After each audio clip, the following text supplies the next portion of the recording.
এই রাস্তাটা এক সময় ছিল সবার চিন্তার কারণ। বৃষ্টি এলেই ভাঙ্গন, পানি নামলেই ভয়।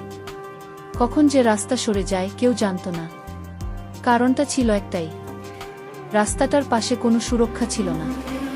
খালের পানির চাপ আর মাটির দুর্বলতা প্রতিদিন রাস্তার ভীতশক্তি কেড়ে নিচ্ছিল। কিন্তু এখন পরিস্থিতি বদলেছে। রাস্তাটার সাইড দিয়ে দেওয়া হয়েছে শক্ত বেড়া ও সুরক্ষা দেয়াল। এই দেয়াল শুধু ইট সিমেন্ট না, এটা নিরাপত্তার প্রতিশ্রুতি। এখন পানি যতই বাড়ুক, মাটি আর সরে যাবে না, রাস্তা ভাঙবে না, চলাচল থাকবে নিরাপদ। স্কুলগামী শিশু, হাসপাতালের পথে রোগী, সবার জন্যই এই রাস্তা এখন ভরসার জায়গা। উন্নয়ন মানে শুধু নতুন রাস্তা না, উন্নয়ন মানে টিকে থাকার ব্যবস্থা। এই বেড়াটাই তার প্রমাণ। এই কাজটা শুধু আজকের জন্য না, এটা আগামীর জন্য করা, যাতে আগামী বর্ষায় আর রাস্তা হারিয়ে না যায়, যাতে বারবার মেরামতের নামে কষ্ট না বাড়ে। একটা ছোট সিদ্ধান্ত, কিন্তু এর প্রভাব বড়। আজ সুরক্ষা দেওয়া হলো, কাল নিশ্চিন্তে চলবে এই পথ দিয়ে হাজারো মানুষ।